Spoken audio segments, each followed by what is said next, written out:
Merhaba dostlar, ben Ozan. Bu videoda şu anda piyasayı düşündüğüm zaman özellikle öğrenciler için kalemli, aldığımda da uzun yıllar kullanabileceğim uygun fiyatlı bir tablet istiyorsam Tabes10 Fe'nin tüm özelliklerine ve fiyatına yakından bakacağız. Her zamanki gibi herhangi bir sponsorluk yok. Şu anda piyasayı düşündüğüm zaman Tabes10 Fe gerçekten avantajlı bir konumda. Özellikle ders çalışmak, not tutmak için bir tablet arıyorsak S10 Fe gerçekten alternatifi olmayan bir tablet. İlk olarak fiyatlara bakalım. Şu anda 8 GB RAM, 128 GB depolamayla S10 Fe'yi 15.000 bandında rahatlıkla bulabiliyoruz. Ben tableti 5-6 yıl uzun ömürlü kullanacağım diyorsan da 12 GB RAM, 256 GB depolamayla 17.000 bandında rahatlıkla bulabilmek mümkün. Bu fiyatları almak mantıklı mı? Son bölümde konuşacağız. S10 Fe'nin en ucuz, güvenilir satın alma linkleri açıklama ve yorumlarda olacak. Şimdi ilk olarak kutu içeriğiyle başlayalım. Kutu tasarımına baktığımız zaman S10 Fe'de alıştığımız sade Samsung tasarımını görüyoruz. Kutuyu açtığımızda ilk olarak tabletimiz, ardından S Pen, yanında da ufak bir zarf bizleri karşılıyor. Zarfın içinde de Type-C şarj kablosu ve hızlı başlangıç kılavuzları dışında herhangi bir şey çıkmıyor. Yani burada aynen iPad'ler gibi herhangi bir adaptörü göremiyoruz. Tasarım olarak baktığımda da hem dış görünüş hem de malzeme kalitesi anlamında oldukça premium bir tablette karşı karşıyayız. 6 mm kalınlık ve 497 gramlık bir ağırlığa sahip. Boyutuna oranla gerçekten ince ve ağırlığı da kasaya oranla oldukça dengeli bir tablet. Elde tutarken kesinlikle hafif hissettiriyor. Tek elle uzun süreler kullansak bile elimizi yoran bir tablet değil. Elde tutuş hissiyatı, malzeme kalitesi olarak da sanki uygun fiyatlı bir tablet değil de S10 Ultra, S10 Plus gibi bir hissiyat veriyor. Hem malzeme kalitesi hem de dayanıklılık yönünde iyi bir cihaz. 10.9 inç QHD Plus, TFT ve 90 Hz'lik bir ekran burada kullanılmış. Ekranda renkler, canlılık yeterli seviyede, görüş açıları ve kontrast oranı yönünde de bu fiyat bandı için gayet iyi olduğunu söyleyebilirim. Ve 800 nit maksimum parlaklıkla dışarıda güneşli havalarda veya kapalı ortamlarda evde kullanırken de ekranın parlaklığı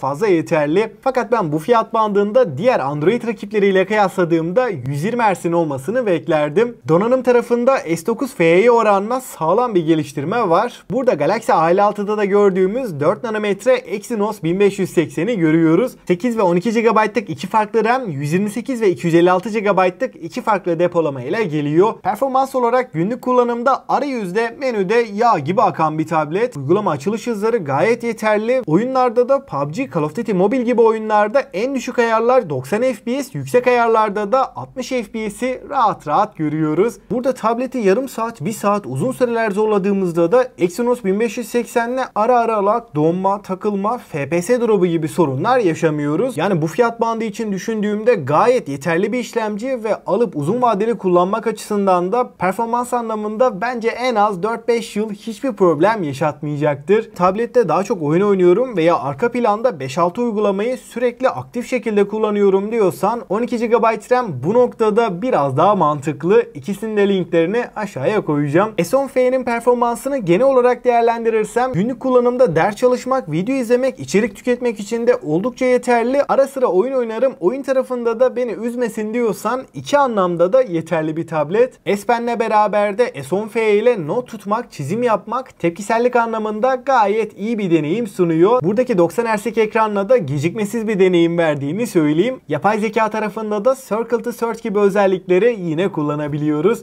Batarya tarafında da 8000 mAh batarya ve 45 Watt hızlı şarj desteğine sahip. Batarya performansı olarak 90 Hz'de ortalama 9 saat ekran sürelerini rahat veriyor. Yani çoğumuz için tek şarjla 2 gün rahatlıkla çıkartacak bir batarya. Ama adaptör kutudan çıkmıyor. S10 Fe ile uyumlu Samsung'un 45 Watt'lık orijinal adaptörünün linkini de yine açıklama ve yorumlara koyarım. Kamera tarafında arka kamera 13 megapiksel f2.0 diyaframa sahip. Ön tarafta da 12 megapiksellik f2.4 diyaframlı Full HD 30 FPS çekebilen bir kamerayı görüyoruz. Arka kamerayla da 4K 30 FPS çekimler yapabileceğiz. Kameralar bir tablete oranla yeterli ama çok da beklentiyi yukarı çıkarmayın. Hoparlör tarafında da stereo hoparlörler var ve Dolby Atmos desteğine sahip. Ses seviyesi oldukça yüksek. Ses kalitesi açısından da özellikle video, dizi film izlerken, oyun oynarken seslerin nereden geldiğini net şekilde anlayabiliyoruz. Kablosuz bağlantılarda da Wi-Fi 6'ya ve Bluetooth 5.3'ü görürken güvenlik kısmında da yüz tanıma ve güç tuşunda parmak izi okuyucuyu görüyoruz. Parmak izi okuyucu da gayet stabil ve hızlı bir şekilde çalışıyor. Suya ve toza karşı da IP68 ile 1.5 metre litre suya 30 dakika boyunca dayanabiliyor. Dostlar şimdi en önemli kısım S10F'ye sunduklarıyla beraber fiyatına oranla gerçekten alınır mı derseniz açıkçası S10F'nin bu fiyatlarda öne çıkan 3 noktası var. İlk ikisi kesinlikle S Pen, ikincisi performans, üçüncüsü de güncelleme desteği. Burada 7 yıl Android, 7 yılda güvenlik güncellemelerini alacak. Bu fiyat bandı için yazılımı, arayüz akıcılığı, yapay zeka desteğiyle açıkçası genel yazılım bütünüyle düşündüğümde Android tabletler içinde bu fiyatlarda herhangi bir rakibi yok. Özellikle öğrenciyim, tableti çizim yapmak, not tutmak için kullanacağım. Bütçeyi zorlamadan uygun fiyata kaliteli bir tablet istiyorsam tabi S10F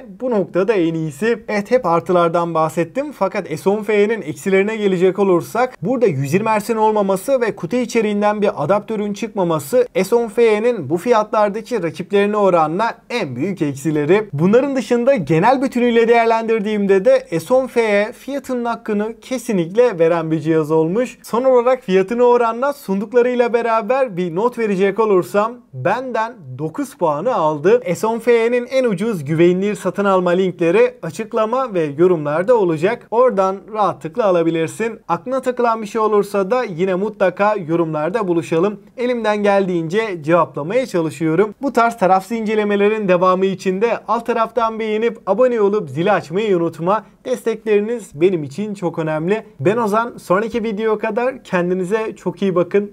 Hoşça kalın.